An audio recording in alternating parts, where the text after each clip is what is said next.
Hi everyone, number one Marmaduke fan here. Recently I read the story of Babar the little elephant for the first time in my life. I had watched the Canadian cartoon growing up and I was really struck by the book.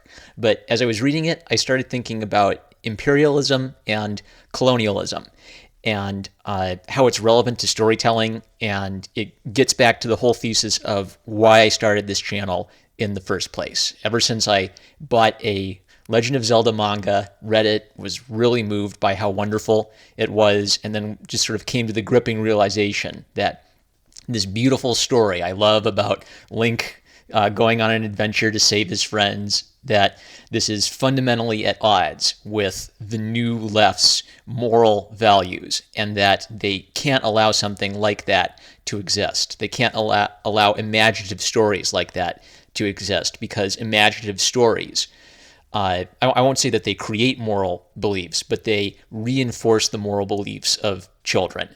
So uh, it seems a little weird to talk about imperialism and colonialism in relation to Babar. So I'm going to give you a podcast that I'll link to in the description that might be worth listening to.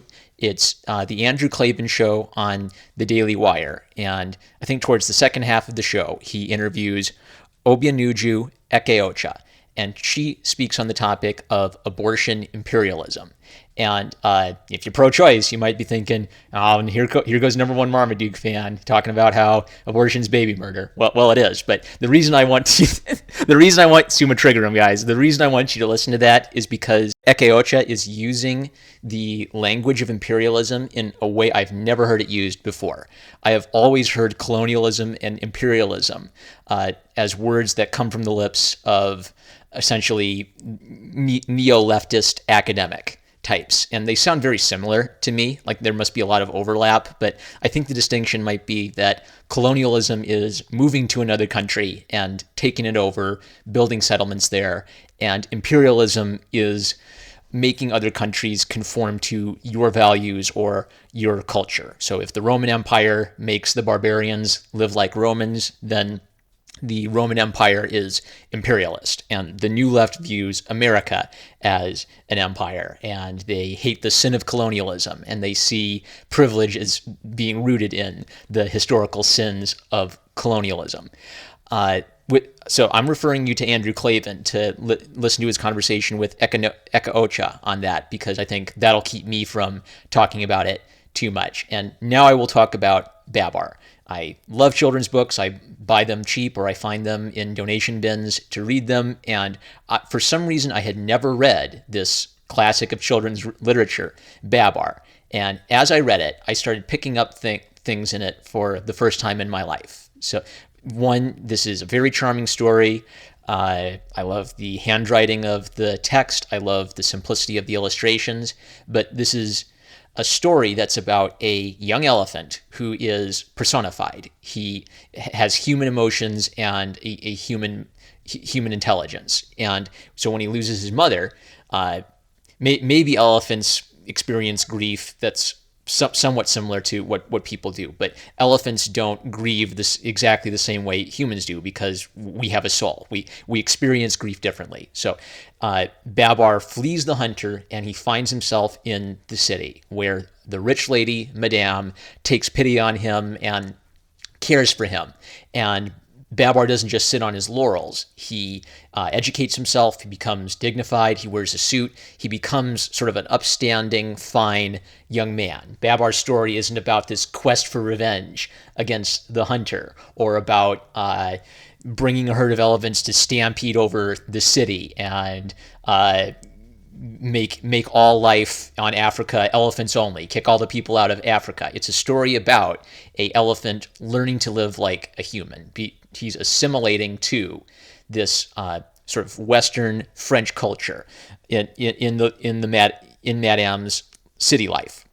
And the second I noticed that and resonated with it, and was starting thinking, wow, what a beautiful story this is. This is a story about a young man experiencing loss. He does something positive with himself. He makes himself a better man, and then he's able to help his homeland and his friends and family because he's made himself a better person. So the second you realize that the Babar story is good and true and beautiful, then of course that means that someone hates it, because the darkness hates the light. So the kind of the overarching point of this video I want to make is, if you can look at things with a progressive or intersectional feminist lens, then you have an immense advantage, because you can know, even before going to read a whole bunch of leftist arguments, what kind of leftist arguments to expect. And you can actually do it without straw manning. So before Googling anything like Babar is racist or Babar is colonialist, I knew I would at least find some blog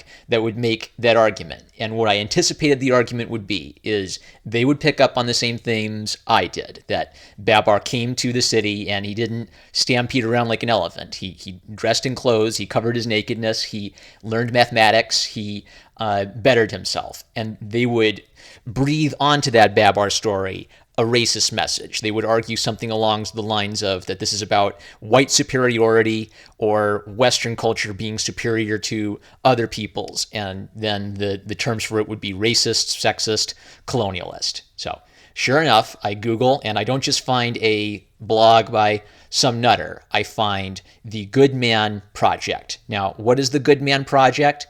I would call it sort of a male feminist appeal to men, trying to inculcate a new left view of intersectionality by trying to instruct young men how to behave moral according to the worldview of the intersectional left. So there's lots of toxic masculinity stuff, there's lots of privilege posts, there's lots of angry right-wing trolls online kind of stuff.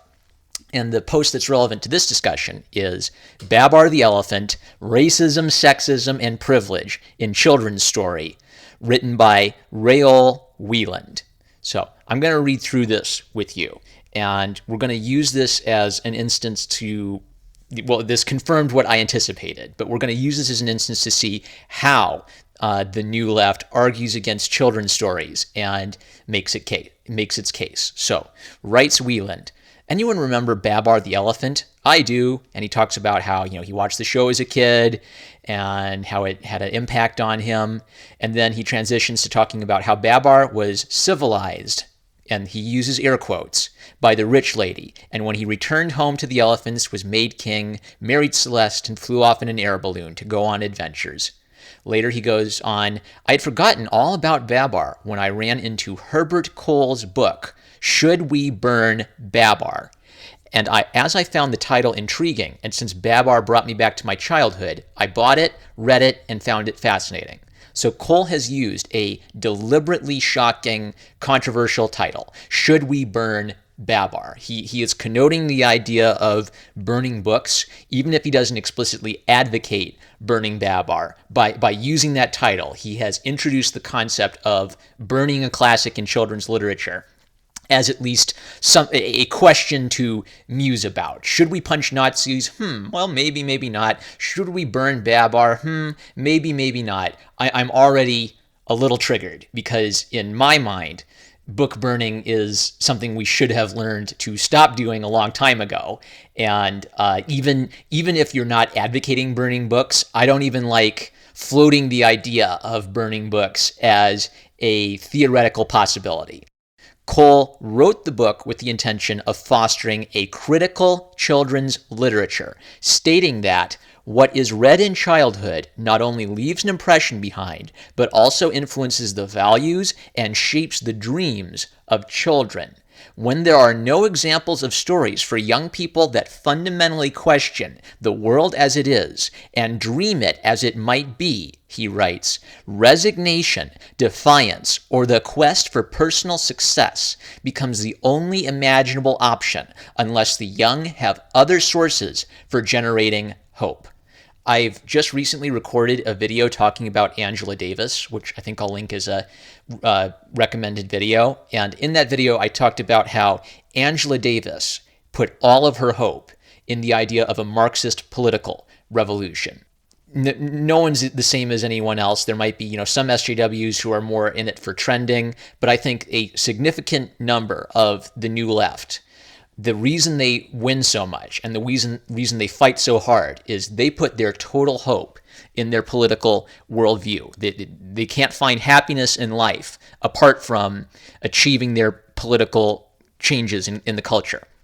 And Cole is expressing that. He wants a critical children's literature. And you might think, oh, does that mean, well, we think critically about books? We think about the art, we think about the story, we maybe ask some deep questions about the books we're reading? No, he wants a children's literature that's critical of traditional Western children's literature, and one that instead points to a dream of the future where, of course, this isn't stated, but of course, the future that it will imagine is one that is in line with Cole's worldview. Of course it will be. If you have any beliefs about morals and you imagine in your head a better vision of the world, then your vision of the better world is going to be informed by what you think is good and evil. People who disagree about abortion have very different visions of a moral world. To a person who is opposed to abortion, the moral world that you envision in your head is a world where we don't murder babies in the womb. For someone who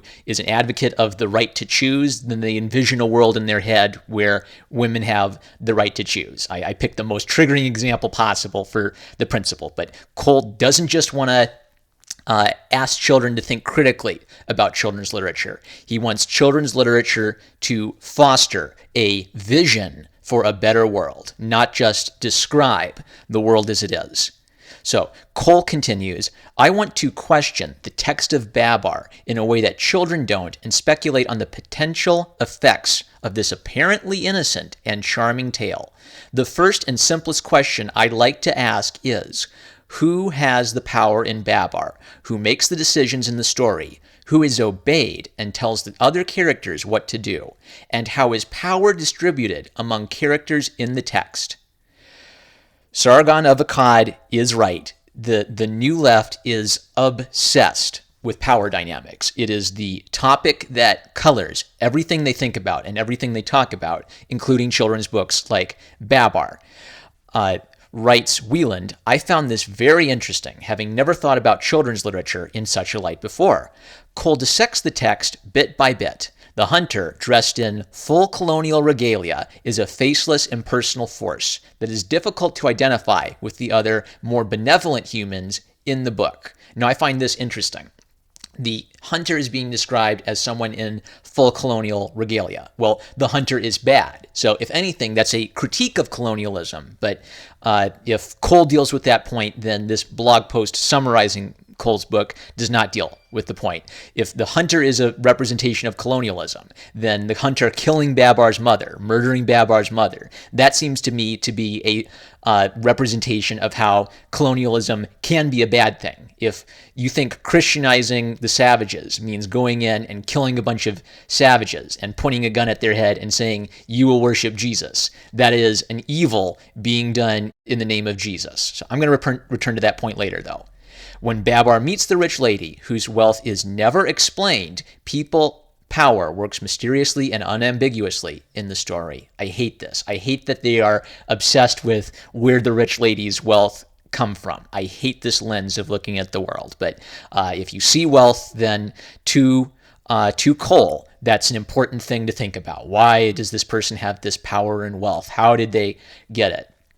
Where I think to a normal and healthy person, they care more about, do you do moral things? I don't care about where the rich lady gets her wealth in the story, unless she's a drug dealer and she's actually an immoral person in secret. But in the context of the story of Babar, the rich lady takes compassion on Babar and helps him.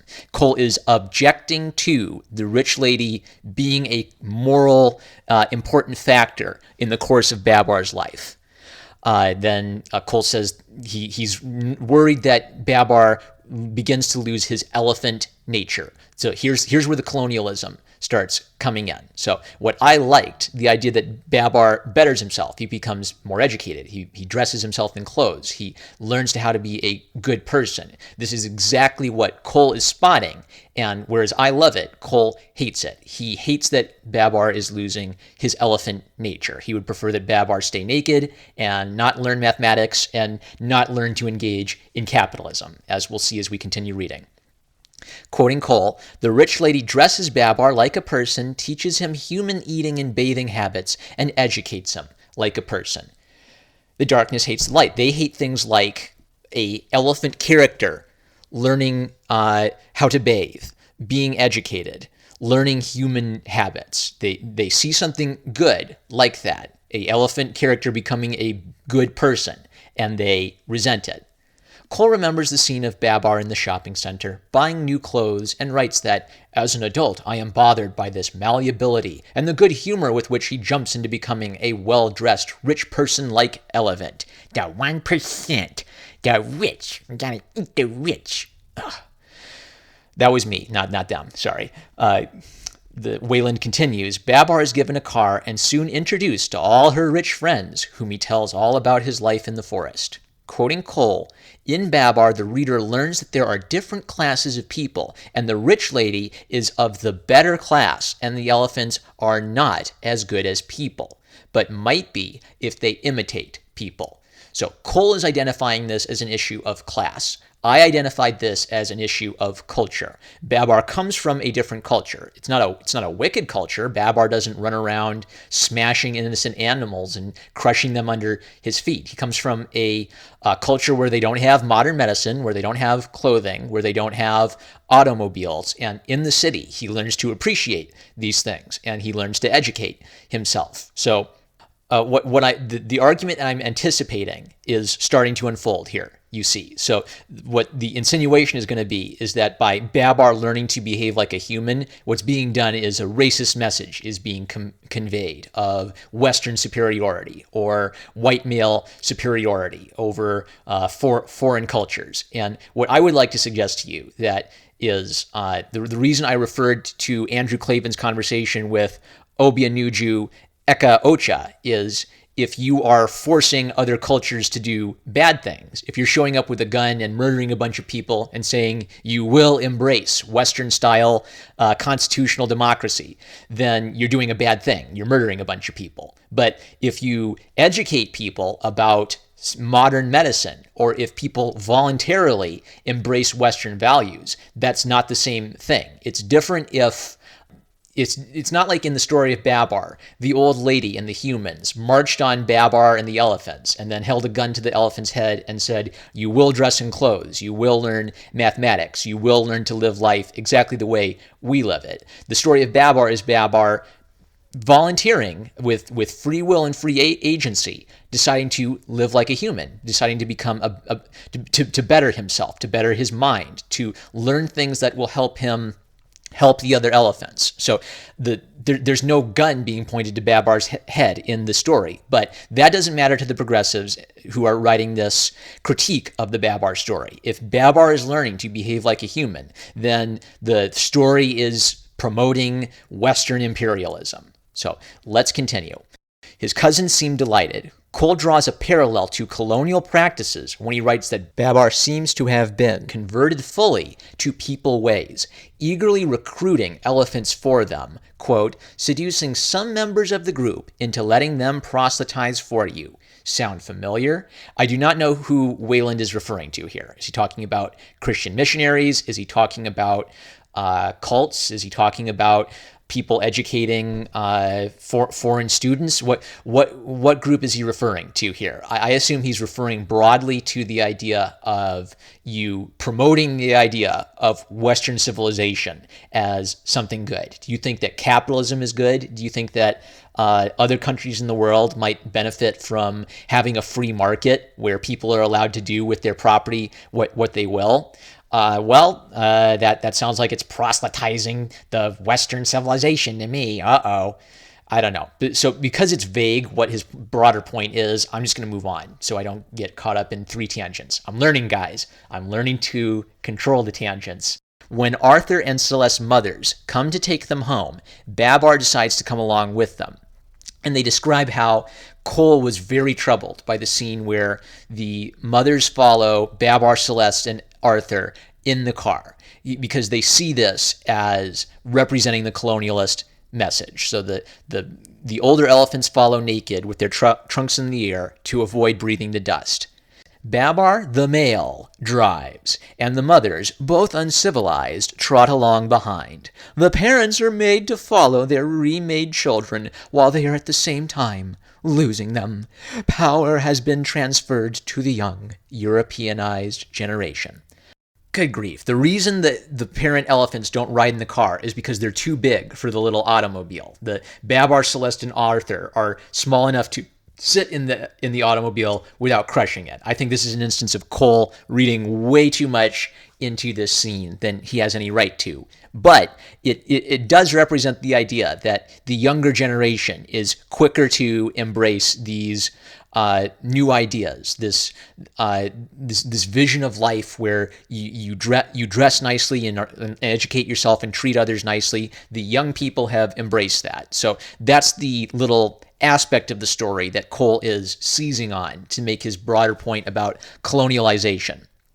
Writes Wayland, Cole continues to write that the civilized elephants have personal identity and distinction. The natural elephants are portrayed as indistinguishable from each other. Every time I looked at the book as a child, I felt there was something that wasn't right. The illustration was and is painful for me to look at. In a very subtle way, the concept of nakedness is introduced. Cole writes that in the beginning, when Babar was still amongst elephants, his nakedness seemed normal and fitting. Of course, he does not have clothes since elephants don't have clothes. When he becomes civilized, living among people, and eventually encounters elephants again, we begin to think about naked elephants. All right. This is, again, an instance where I think they're breathing some things onto the book, but they are observing something correct about the book. It is a little odd that the elephants are naked and have human minds and human personalities. And then Babar, when he moves to the city, dresses himself as a human. That calls attention to the nakedness of the elephants. It's not weird that Donald Duck doesn't have pants until someone points out that Donald Duck doesn't have pants, and then he gets embarrassed and covers himself. Because it's a children's story, it plays a little loosely with the idea of animal nakedness and to what degree are the elephants just elephants, or to what degree are the elephants really people, human characters who just look like elephants in this story. And Babar is on that fuzzy border in between where they start out as elephants, but then they begin acting more like elephants with human characteristics. They start walking on two legs, and they start speaking to one another, and they start building an elephant society. So I forgive things like that because it's a children's book, and you don't have it may be interesting to think about, but there's no need to breathe onto that some sort of deeper, sinister intent. When they look at that, they see that as another instance of Western civilization being reinforced. Babar has westernized. He has assimilated to Western culture. He wears clothes. The other elephants do not wear clothes. But what I think they're breathing onto this is the idea that Babar and Celeste and Arthur are they have more soul, or they have more value as persons when they become westernized, and that the elephants who are naked have less value as persons. This is where I think they are introducing the racist argument. Babar is racist because it says that Western people are a better race of people than non-Western people. And I don't think that's the point. Most of the elephants don't have much personality because it's such a truncated book, but truncated. Even Babar's story is very simple, and he's the protagonist. We don't get much about the inner psychology of Babar. So for them to say that the elephants who are naked don't have much personality, I think that's making a mountain out of a molehill. Babar barely has a personality because this is a simple story of a young man coping with tragedy and making himself into something special, into making himself into a better version of himself. Babar is crowned king of the elephants, since, as Cornelius the Wise said, he has learned so much living among men. Cole is right to point out that all we are shown of his learning is that he knows how to choose clothes, order a meal at a restaurant, and add 2 + 2. He knows how to buy things, and once again, we see that power lies with money. Those dang capitalists. Am I right? Doing things like writing children's book and showing people eating at restaurants. Boy, now I know why they want to smash those fascist restaurant windows in the Antifa propaganda I've been reading. What other than what is a restaurant if not a representation of the sins of capitalism? And am I right? And these westernized websites that people, crumb, we're on a website. Oh, crumb. This blog post was written using computers and Western technology. Oh no, you mean I don't get to have Karl Marx on my iPhone? Oh no. Sorry, guys. Wayland continues. The coronation of Babar left a mark on Cole. He discussed it with a friend who initially saw the moment as great triumph for the orphan Babar and now hated it. Babar with his arm resting on Celeste's shoulder, Celeste with her head bowed, and the other elephant, Cornelius, with his glasses on, handing to Babar power over all the elephants. She told him that what had appeared magical to her as a child now represented the triumph of the Europeanized male. It was one of the many children's books that showed her that women's happiness derives from being chosen by the right male.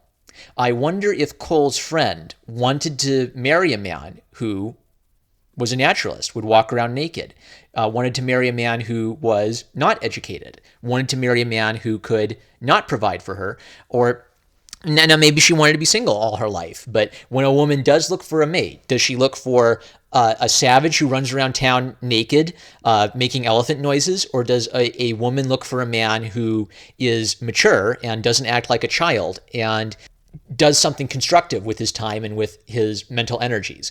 What are you looking for, ladies? I'd like to know. This is another instance, I think, of the intersectionalism contradicting itself. Earlier, it was a problem for Babar to assimilate to people's culture. Now it's a problem that Babar is being made king, even though we see in the book that the elephants had a king prior to their contact with human civilization. So when Babar becomes king, that's him participating in elephant culture. They are breathing onto that, something that doesn't make sense given the context of the story. It doesn't make sense to read Babar as a westernized conqueror of the elephants. He is given power by the elephants because they recognize his virtuous qualities. They recognize that he has made something of himself. He hasn't run around looking for the hunter, devoting himself to revenge, getting shot fighting the hunter. He has turned himself into a well-educated and capable person. Of course, they only show him learning 2 plus 2 because he had to learn basic things that children could understand. It's shorthand for a young man growing up and becoming a decent human being. And of course, this isn't an instance of Celeste being diminished as a character because she has agency. She accepted Babar's marriage proposal. So it's not saying that diversity in comics is right. Heterosexuality is never the answer if you are part of the New Left, because even if Celeste consents to marry Babar because she recognizes Babar's good qualities, that is going to be reinterpreted as a negative message telling girls that they need a man to be happy. It's not like marrying a man is going to magically make you happy, but in the context of this story about Babar becoming a decent person, a well put together young person, it makes sense in the context of the story that they get married because we're getting the highs and lows of Babar's life. We don't get every little conversation they had in the car where Babar courted her. We're getting the highlights of his life, and it makes sense for a young man who's educated himself, who's hasn't taken advantage of the rich lady Madame, but has used the opportunity that she has given him to become a good man. He's an elephant, but he's really functionally a human being. Babar has become a good man. Celeste is attracted to the goodness of his virtuous qualities, and she consents to marry him. And I haven't read all the Babar books, but in the show at least, Celeste is not some Stepford wife. She is a supportive wife who is smart and helps Babar think through problems. They are a team. It is a healthy relationship. Part of the reasons I wanted to look back on Babar so much is I remembered being a kid and thinking Babar was boring, but then watching it as an older sibling with my younger siblings and being completely impressed by the wisdom and the morality of the story. And this was when I was just a teenager. I thought, wow, if I grew up to be a dad, I want to be a dad like Babar. The show's okay. I tried to rewatch a couple episodes of it, and it is pretty slowly paced, but it does have that similar moral worldview from the book of becoming a good person and not letting tragedy destroy who you are as a person. They successfully captured that moral idea from the children's book in the cartoon.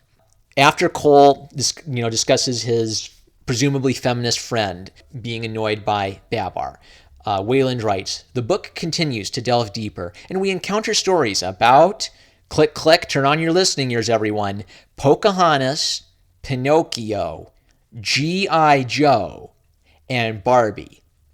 Do you like G.I. Joe? Do you like Barbie?